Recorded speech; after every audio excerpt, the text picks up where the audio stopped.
Oi pessoal, tudo bem com vocês? A gente vai ler Gênesis capítulo 32. O capítulo 31 fala do começo do retorno de Jacó para a casa de seus pais, né? E mostra como Deus foi fiel à sua palavra que ele havia dado para Jacó lá em Gênesis 28. Que Deus faria Jacó voltar para casa, para a terra da onde ele estava saindo. Em Gênesis 32 a gente vai ver a primeira tentativa o primeiro contato, né, de Jacó com Esaú numa tentativa de reconciliação depois de anos de desentendimento, né? E a gente vai ver a luta de Jacó com Deus e Deus mudando o seu nome para Israel.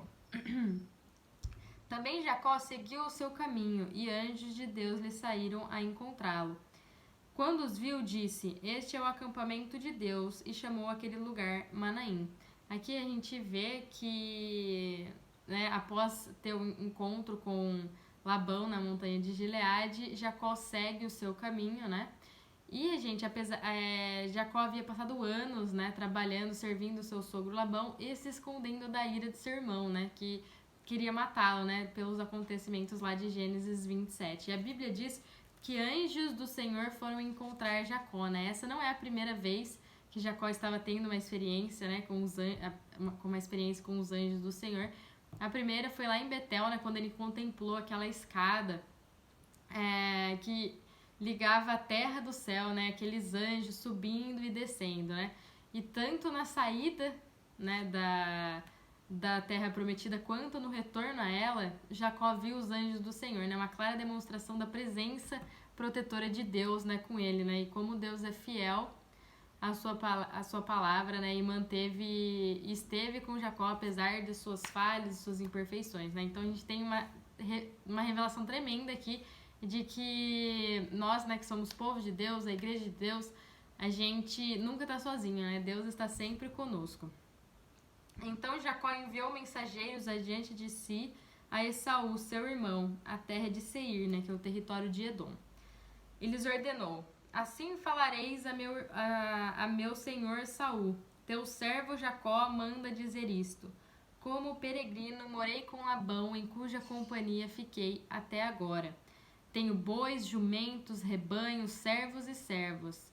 Mando comunicá-lo a meu senhor para lograr mercê à sua presença." Então a gente vê como Jacó se dirige de forma humilde, né, para Esaú. Ele se apresenta como servo de Esaú, né, para assegurar Esaú de que Jacó não tinha vindo ameaçá-lo, nem pressioná-lo com relação ao direito de primogenitura, né.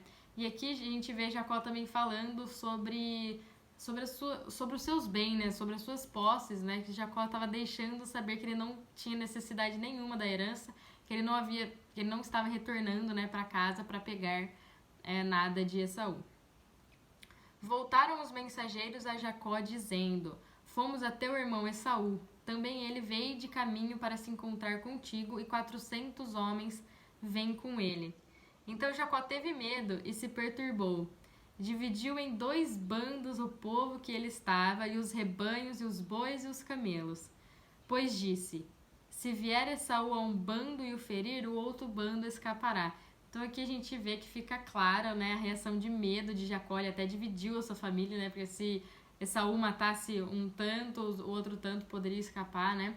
E a gente vê o medo, né, como uma reação natural da debilidade humana, né, porque embora Deus tivesse prometido proteção, né, ele mesmo experimentado esse cuidado, né, divino, ainda assim Jacó ficou com medo, né, do seu irmão.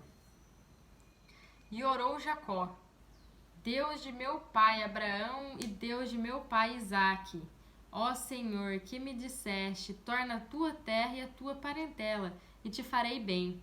Sou indigno de todas as tuas misericórdias e de toda a fidelidade que tens usado para com teu servo, pois com apenas o meu cajado atravessei este Jordão, já agora volto, né, com 2 bandos. Livra-me das mãos do meu irmão Esaú, porque eu o temo, para que não venha ele matar-me e as mães dos meus filhos. E disseste: certamente eu te farei bem e dar-te-ei a descendência como a areia do mar, que pela multidão não se pode contar." Então a gente vê que Jacó orou a Deus, né, que, gente, Deus ele nos convida a clamar a ele, né, a chamar pelo seu nome em tempos difíceis, né, Ele relembrou as promessas que Deus havia feito com ele, né? Ele relembrou a sua posição na aliança, né? De Abraão, de Isaac. E ele lembrou a Deus, né? Que ele era a continuidade disso, né? Que ele era o herdeiro desta promessa. Então aqui, gente, Jacó, ele relembra que ele estava ali porque ele obedeceu a Deus, né? No capítulo passado, Deus havia falado para ele voltar. Então ele estava relembrando a Deus, falou assim, Deus, você que me trouxe até aqui, né?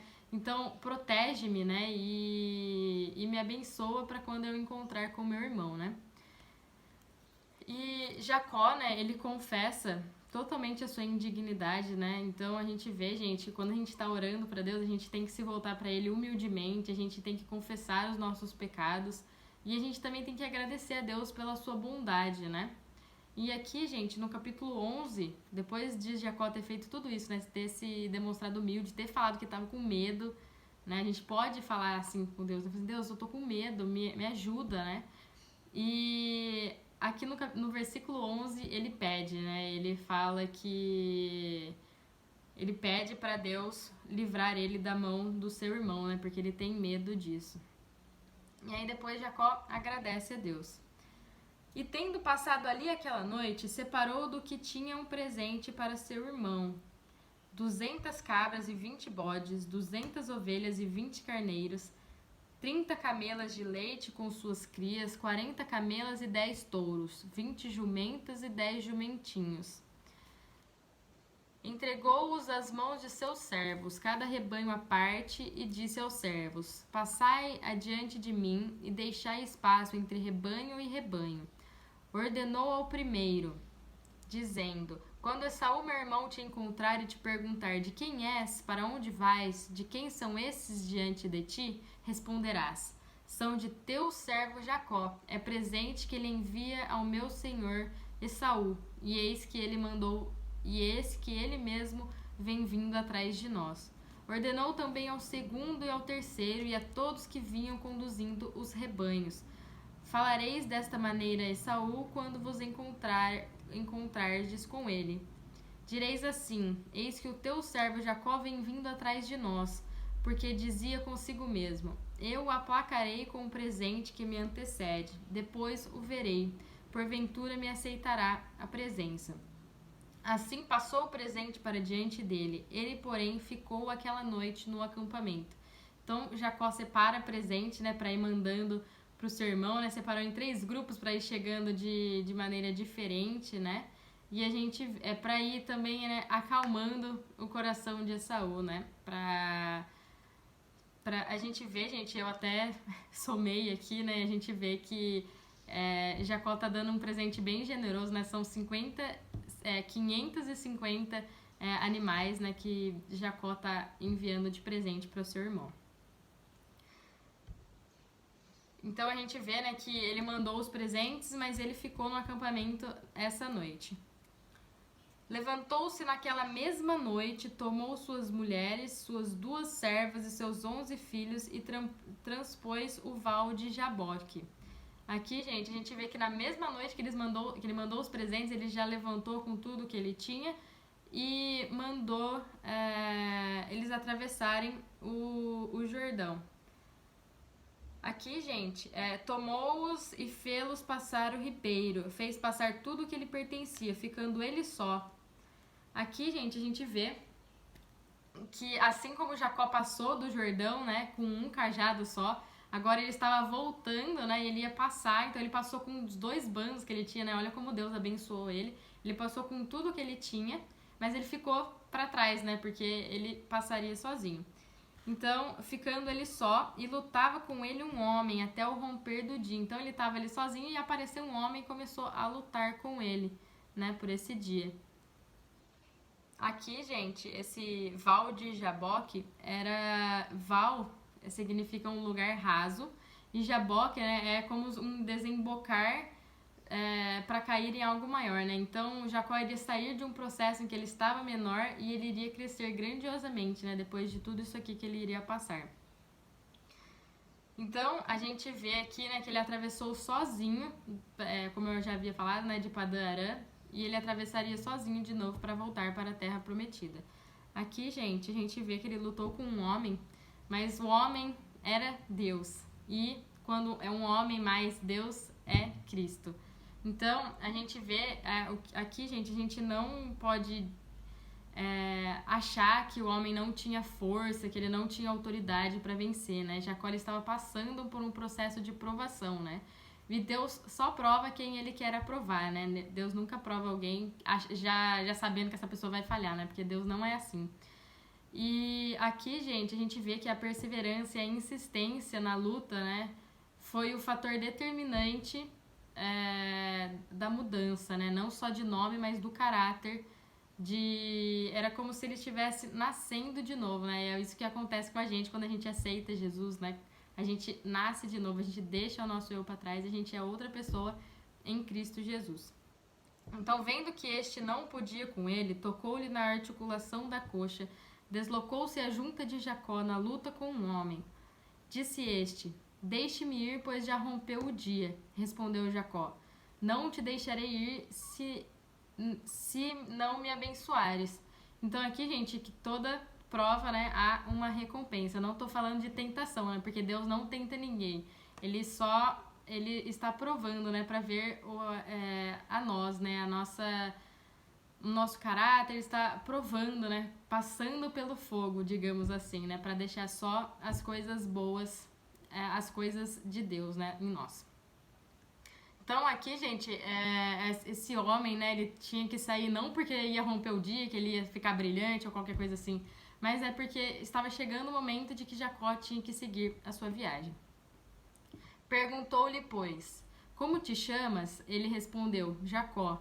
Então disse, já não te chamarás Jacó, e sim Israel, pois como príncipe lutaste com Deus e com os homens e prevaleceste. Então, aqui a gente vê, né, Deus mudando o nome dele para Israel. Tornou Jacó, disse, rogo-te como te chamas? Respondeu ele, por que pergunta pelo meu nome? E o abençoou ali. Aquele lugar chamou Peniel, pois disse, vi a Deus face a face e a minha vida foi salva, né? Minha vida foi redimida. Nasceu-lhe o sol quando ele atravessava Peniel e manquejava de uma coxa, né? Então estava mancando de uma coxa. Por isso, os filhos de Israel não comem até hoje o nervo do quadril na articulação da coxa, porque o homem tocou a articulação da coxa de Jacó no nervo do quadril. Então, gente, a gente vê que a coxa, ela tem um sentido importante, né? Que Abraão faz seu servo, lembra, gente, de Abraão? Ele faz seu servo jurar, né? Colocar a mão na coxa para trazer de que o seu filho não iria casar com uma esposa cananeia, né? Ele iria buscar uma esposa temente a Deus. E a gente vê também, gente, em Apocalipse 19, a gente vê um cavaleiro branco que na sua coxa estava escrita Reis dos Reis e Senhor dos Senhores. Então, gente, Jacó ele entendeu o que havia acontecido ali, né? E ele chamou o lugar de Peniel porque ele estive face a face com Deus, né? Então ele percebeu que era Deus que estava ali e que ele teve a sua vida preservada no encontro com Deus, né? Então foi um encorajamento, acho que esse aí, para que Jacó não deveria temer e chegar face a face com Esaú, tá bom, gente? Gente, esse é o capítulo 32, cada dia mais apaixonado pela palavra, é incrível como é transformador quando a gente lê.